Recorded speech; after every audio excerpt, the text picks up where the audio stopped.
राधे राधे भक्तों, आज हम करेंगे शनिवार व्रत कथा। एक समय स्वर्गलोक में सबसे बड़ा कौन के प्रश्न पर 9 ग्रहों में वाद विवाद हो गया। विवाद इतना बड़ा कि परस्पर भयंकर युद्ध की स्थिति बन गई।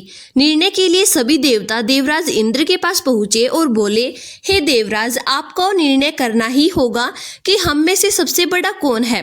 देवताओं का प्रश्न सुनकर देवराज इंद्र उलझन में पड़ गए। इंद्र बोले, मैं इस प्रश्न का उत्तर देने में असमर्थ हूँ। हम सभी पृथ्वीलोक में उज्जैनी नगरी में राजा विक्रम आदित्य के पास चलते हैं। देवराज इंद्र सहित सभी ग्रह देवता उज्जैनी नगर में पहुंचे। महल में पहुंचकर जब देवताओं ने उनसे अपना प्रश्न पूछा तो राजा विक्रम आदित्य भी कुछ देर के लिए परेशान हो उठे, क्योंकि सभी देवता अपनी अपनी शक्तियों के कारण महान थे।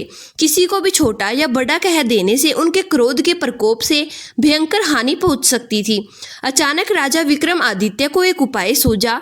उन्होंने विभिन्न धातुओं स्वर्ण, रंजत, कांसा, तांबा, सीसा, रांगा, जस्ता आदि के 9 आसन बनवाए। धातुओं के गुणों के अनुसार सभी आसनों को एक दूसरे के पीछे रखवाकर उन्होंने देवताओं को अपने अपने सिंहासन पर बैठने को कहा। देवताओं के बैठने के बाद राजा विक्रमादित्य ने कहा, आपका निर्णय तो स्वयं हो गया है। जो सबसे पहले सिंहासन पर विराजमान है वही सबसे बड़ा है। राजा विक्रमादित्य के निर्णय को सुनकर शनि देवता ने सबसे पीछे आसन पर बैठने के कारण अपने को बहुत ही छोटा जानकर क्रोधित हो गए और राजा विक्रमादित्य से कहा, तुमने मुझे सबसे पीछे बैठाकर मेरा अपमान किया है। तुम मेरी शक्तियों से परिचित नहीं हो। मैं तुम्हारा सर्वनाश कर दूंगा। शनि ने कहा, सूर्य एक राशि पर 1 महीने, चंद्रमा 2.25 दिन, मंगल 1.5 महीने, बुध और शुक्र 1 महीने, बृहस्पति 13 महीने, लेकिन मैं किसी राशि पर 7.5 वर्ष तक रहता हूँ। बड़े बड़े देवताओं को मैंने अपने प्रकोप से पीड़ित किया है। राम को 7.5 के कारण ही वन में जाकर रहना पड़ा और रावण को 7.5 के कारण ही युद्ध में मृत्यु का शिकार बनना पड़ा। राजा, अब तू भी मेरे प्रकोप से नहीं बच सकेगा। इसके बाद अन्य ग्रहों के देवता तो प्रसन्नता के साथ चले गए, परंतु शनिदेव बड़े क्रोध के साथ वहां से विदा हुए। राजा विक्रमादित्य पहले की तरह ही न्याय करते रहे। उनके राज्य में सभी स्त्री पुरुष बहुत ही आनंद से जीवन यापन कर रहे थे। कुछ दिन ऐसे ही बीत गए। उधर शनि देवता अपने अपमान को भूले नहीं थे। विक्रमादित्य से बदला लेने के लिए एक दिन शनिदेव ने घोड़े के व्यापारी का रूप धारण किया और बहुत से घोड़ों के साथ उज्जैनी नगर में पहुंचे। राजा विक्रमादित्य ने राज्य में किसी घोड़े के व्यापारी के आने का समाचार सुना तो अपने असवपाल को कुछ घोड़े खरीदने के लिए भेजा। घोड़े बहुत ही कीमती थे। असवपाल ने जब वापस लौटकर इस संबंध में बताया तो राजा विक्रमादित्य ने स्वयं आकर एक सुंदर व शक्तिशाली घोड़े को पसंद किया। घोड़े की चाल देखने के लिए राजा उस घोड़े पर सवार हुए तो वह घोड़ा बिजली की गति से दौड़ पड़ा। तेजी से दौड़ता घोड़ा राजा को दूर एक जंगल में ले गया और फिर राजा को वहां गिराकर जंगल में कहीं गायब हो गया।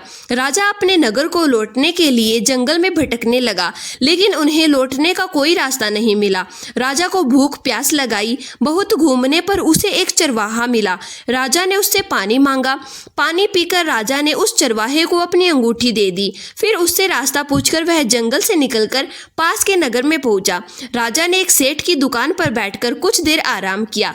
उस सेठ ने राजा से बातचीत की तो राजा ने उसे बताया कि मैं उज्जैनी नगर से आया हूँ। राजा के कुछ देर तक दुकान पर बैठने से सेठ जी की बहुत ही बिक्री हुई। सेठ ने राजा को बहुत ही भाग्यवान समझा और खुश होकर उसे अपने घर में भोजन के लिए ले गए। सेठ के घर में सोने का एक हार खूंटी पर लटका हुआ था। राजा को उस कमरे में छोड़कर सेठ कुछ देर के लिए बाहर चला गया। तभी एक आश्चर्यजनक घटना घटी। राजा के देखते ही देखते सोने के उस हार को खूंटी निगल गई।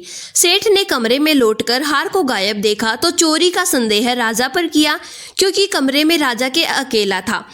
सेठ ने अपने नौकरों से कहा कि इस परदेसी को रस्सियों से बांधकर नगर के राजा के पास ले चलो। राजा ने विक्रमादित्य से हार के बारे में पूछा तो उसने बताया कि उसके देखते ही देखते खूंटी ने हार को निगल लिया था।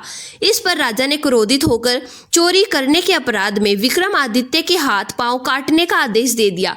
राजा विक्रमादित्य के हाथ पांव काटकर उसे नगर की सड़क पर छोड़ दिया गया।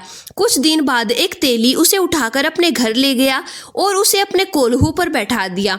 राजा आवाज देकर बैलों को हाँकता रहता।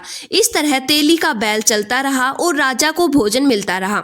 शनि के प्रकोप की 7.5 पूरी होने पर वर्षा ऋतु प्रारंभ हुई। राजा विक्रमादित्य एक रात मेघ मल्हार गा रहा था। तभी नगर के राजा की लड़की राजकुमारी मोहिनी रथ पर सवार उस तेली के घर के पास से गुजरी। उसने मेघ मल्हार को सुना तो उसे बहुत ही अच्छा लगा और दासी को भेजकर गाने वाले को बुला लाने को कहा। दासी ने लौटकर राजकुमारी को अपंग राजा के बारे में सब कुछ बता दिया। राजकुमारी उसके मेघ मल्हार से बहुत ही मोहित हुई, अतः उसने सब कुछ जानकर भी अपंग राजा से विवाह करने का निश्चय कर लिया। राजकुमारी ने अपने माता पिता से जब यह बात कही तो वे हैरान रह गए। रानी ने मोहिनी को समझाया, बेटी तेरे भाग्य में तो किसी राजा की रानी होना लिखा है, फिर तू उस अपंग से विवाह करके अपने पांव पर कुल्हाड़ी क्यों मार रही है। राजकुमारी ने अपनी जिद नहीं छोड़ी। अपनी जिद पूरी कराने के लिए उसने भोजन करना छोड़ दिया और प्राण त्याग देने का निश्चय कर लिया।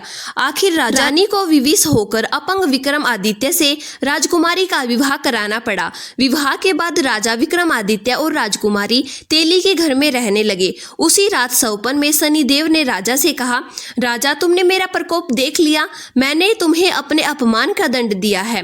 राजा ने शनिदेव से क्षमा करने को कहा और प्रार्थना की, हे शनिदेव आपने जितना दुख मुझे दिया है अन्य किसी को ना देना। शनिदेव ने कुछ सोचकर कहा, राजा मैं तुम्हारी प्रार्थना स्वीकार करता हूँ। जो कोई स्त्री पुरुष मेरी पूजा करेगा, शनिवार को व्रत करके मेरी व्रत कथा सुनेगा, उस पर मेरी अनुकंपा हमेशा बनी रहेगी। प्रातःकाल उठकर राजा विक्रमादित्य की नींद खुली तो अपने हाथ पांव देखकर राजा को बहुत ही खुशी हुई। उसने मन ही मन शनिदेव को प्रणाम किया।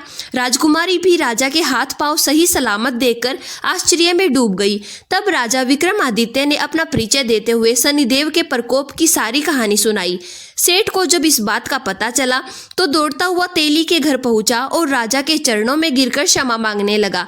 राजा ने उसे क्षमा कर दिया क्योंकि यह सब तो शनिदेव के प्रकोप के कारण हुआ था। सेठ राजा को अपने घर ले गया और उसे भोजन कराया। भोजन करते समय वहां एक आश्चर्यजनक घटना घटी। सबके देखते ही देखते उस खुंटी ने हार को उगल दिया। सेठ जी ने अपनी बेटी का विवाह भी राजा के साथ कर दिया और बहुत से स्वर्ण आभूषण दंड आदि देकर राजा को विदा किया। राजा विक्रमादित्य राजकुमारी मोहिनी और सेठ की बेटी के साथ उज्जैनी नगर में पहुंचे तो नगरवासियों ने हर्ष के साथ उनका स्वागत किया। अगले दिन राजा विक्रमादित्य ने पूरे राज्य में घोषणा कराई कि शनिदेव सब देवों में सर्वश्रेष्ठ हैं।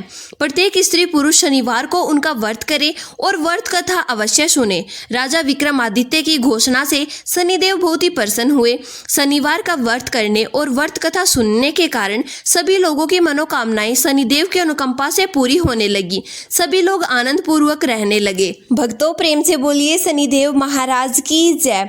भक्तों अगर आपको यह व्रत कथा अच्छी लगी हो तो प्लीज़ हमारे चैनल को सब्सक्राइब जरूर करें और साथ ही बेल आइकन को प्रेस करें ताकि आने वाली हर भक्ति वीडियो आप सभी भक्तों तक जरूर पहुँचे।